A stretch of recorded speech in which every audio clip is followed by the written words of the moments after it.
여러분 안녕하십니까?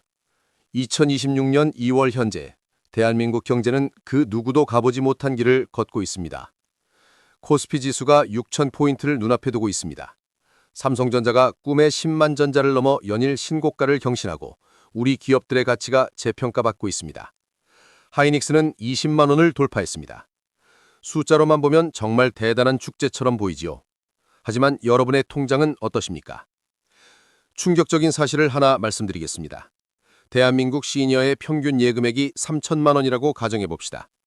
불과 3년 전의 3천만 원과 지금의 3천만 원은 그 가치가 완전히 다릅니다.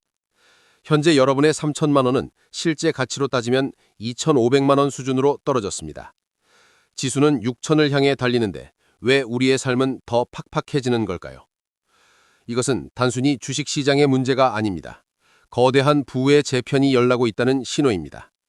지금 이 순간에도 여러분의 소중한 노후 자금은 소리 없이 녹아내리고 있습니다. 오늘 제가 이 자리에 선 이유는 명확합니다. 이 거대한 변화의 소용돌이 속에서 어떻게 하면 여러분의 소중한 자산을 지키고 나아가 늘릴 수 있는지 그 해답을 드리기 위해서입니다. 준비하지 않은 자에게 2026년은 재앙이 될 수 있습니다.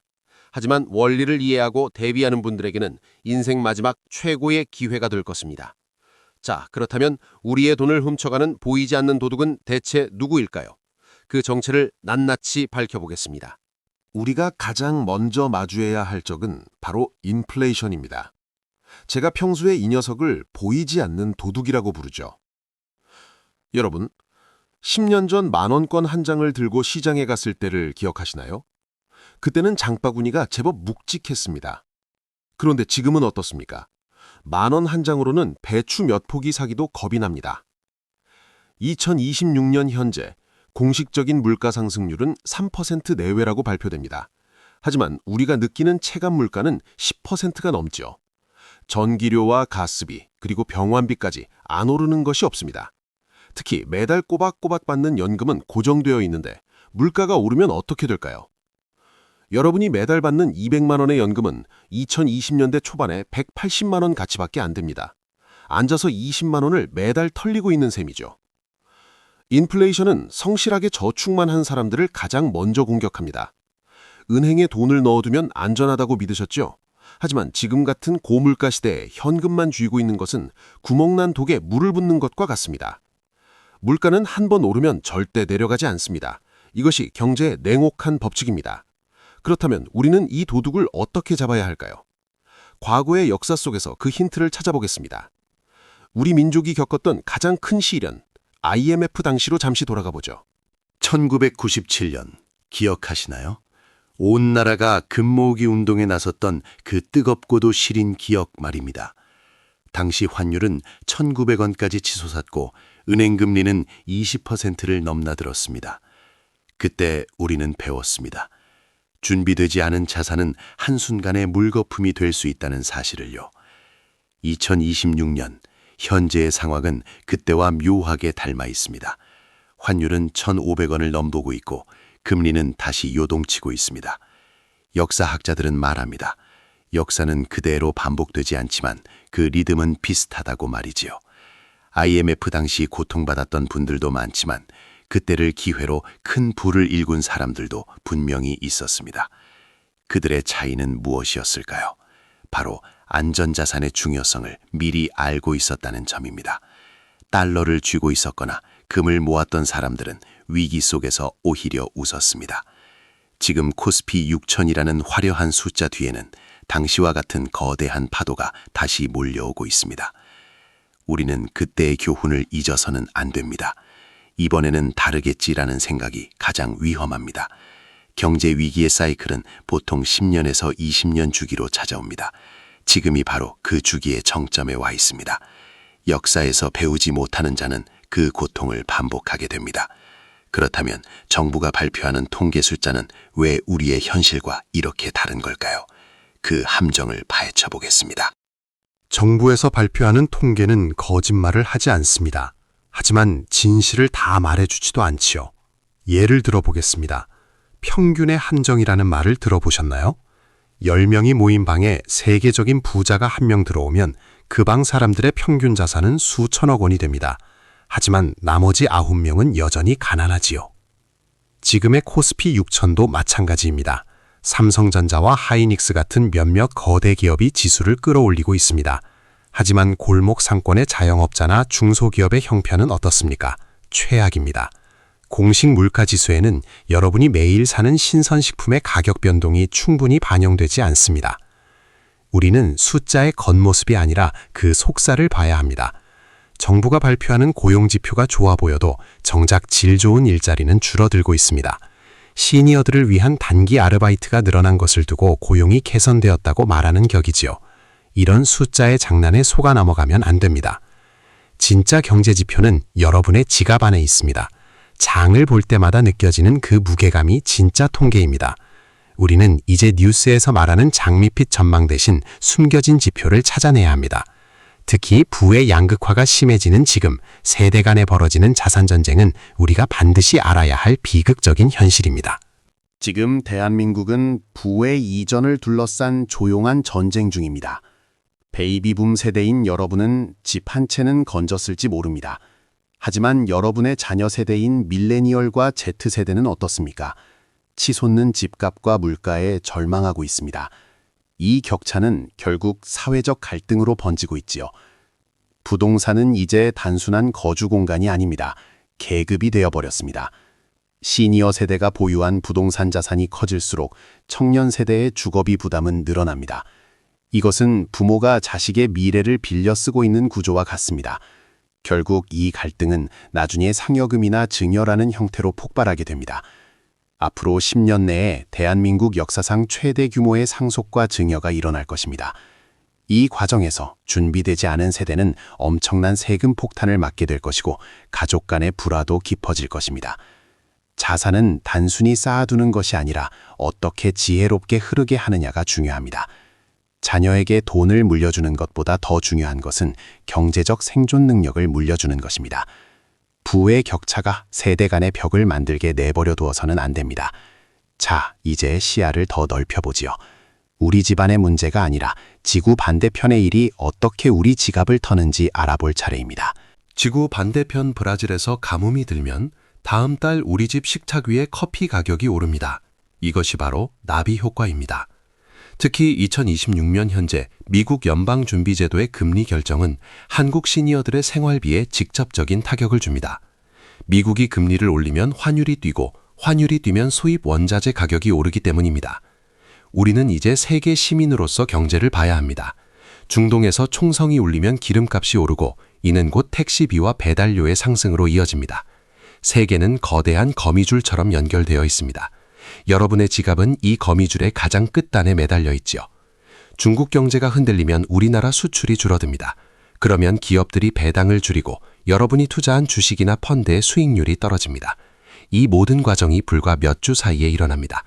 나는 세계 경제 몰라도 돼라고 생각하시는 순간 여러분은 무방비 상태로 파도를 맞는 것과 같습니다. 국제 뉴스를 단순히 남의 나라 이야기로 치부하지 마십시오. 환율 1.5% 변동이 여러분의 해외여행 경비뿐만 아니라 내일 사 먹을 빵 가격까지 결정한다는 사실을 기억해야 합니다. 그렇다면 이런 혼란스러운 시장에서 우리는 어떤 마음가짐을 가져야 할까요? 주식시장에서 돈을 잃는 사람들의 공통점이 있습니다. 바로 공포에 팔고 탐욕에 산다는 점입니다. 2020년 주식 광풍 때를 떠올려 보십시오. 너도 나도 주식을 사야 한다고 할 때 뒤늦게 뛰어든 분들이 많았습니다. 그리고 2022년 폭락장 때 견디지 못하고 손절을 하셨죠. 인간의 뇌는 원래 투자에 적합하지 않게 설계되어 있습니다. 남들이 돈을 벌었다면 조급해지고 남들이 망했다면 공포에 질려 도망치고 싶어 합니다. 하지만 투자의 귀재 워런 버핏은 말했습니다. 남들이 탐욕스러울 때 공포를 느끼고 남들이 공포를 느낄 때 탐욕을 부려라 라고 말이죠. 지금 코스피 6000 시대, 모두가 환호할 때가 가장 위험할 수 있습니다. 반대로 모두가 이제 끝났다고 말할 때가 기회일 수 있지요. 여러분, 주식시장은 매일 요동칩니다.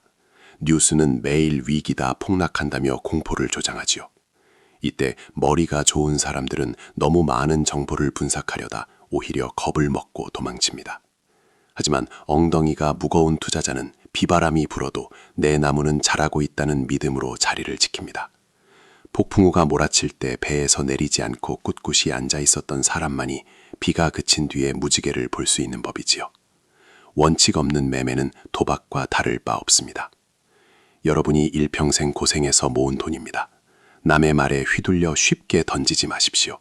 스스로의 기준을 세워야 합니다. 내가 왜 이 자산을 샀는지 명확한 이유가 없다면 지금 당장 정리를 고민해야 합니다. 자, 이제 우리는 생존을 넘어 품격 있는 노후를 설계해야 합니다. 과거의 은퇴는 쉼이었습니다. 하지만 100세 시대인 지금 은퇴는 제2의 인생 시작입니다. 예순의 은퇴에도 40년을 더 살아야 합니다. 이 40년을 어떻게 버티느냐가 인생의 성패를 가릅니다. 단순한 생존이 아니라 품격 있는 노후를 위해서는 3가지 자산이 필요합니다. 첫째는 주거 자산입니다. 내가 편히 쉴 내 집이 있어야 합니다. 둘째는 의료 자산입니다. 나이가 들수록 병원비 지출은 기하급수적으로 늘어납니다. 셋째는 현금 흐름 자산입니다. 매달 통장에 꽂히는 돈이 있어야 합니다. 이 3가지가 갖춰지지 않은 은퇴는 지옥이 될 수 있습니다.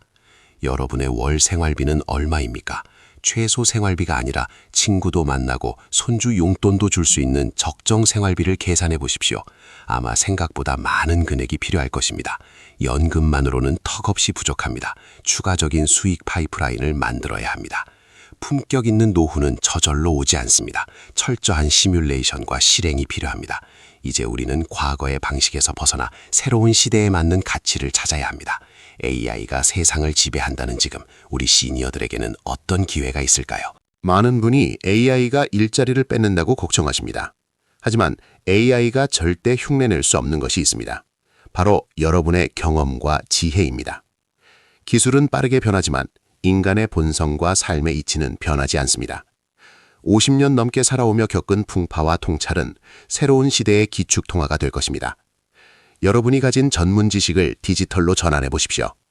은퇴한 기술자의 노하우, 평생 살림을 꾸려온 주부의 지혜, 이 모든 것이 AI 시대에는 소중한 콘텐츠가 됩니다.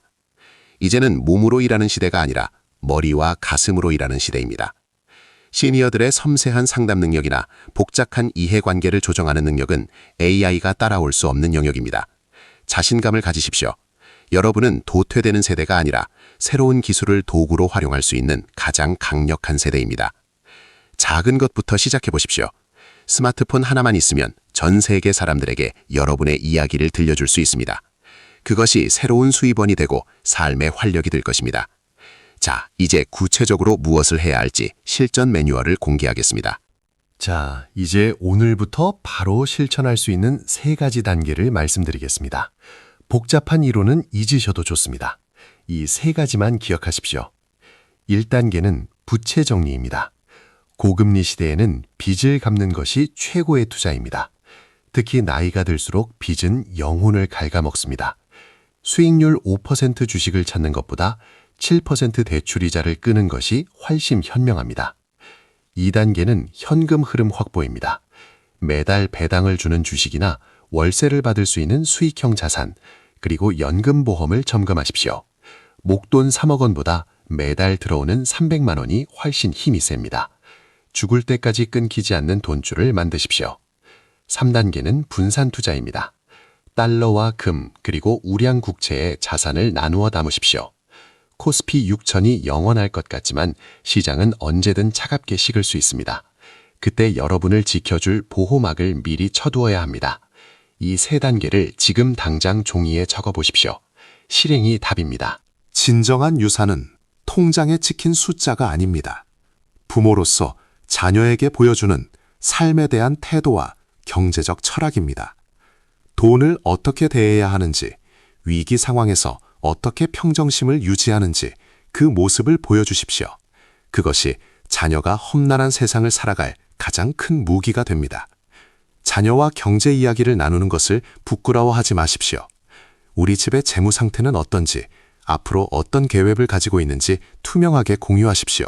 그것이 가족 간의 신뢰를 쌓고 불필요한 갈등을 막는 지름길입니다. 가장 큰 유산은 고기를 잡아주는 것이 아니라 고기 잡는 법을 가르쳐주는 것이다 라는 격언을 잊지 마십시오.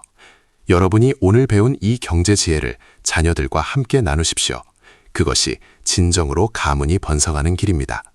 여러분은 이미 충분히 훌륭한 부모입니다. 사랑하는 시니어 여러분, 긴 여정을 함께해 주셔서 감사합니다.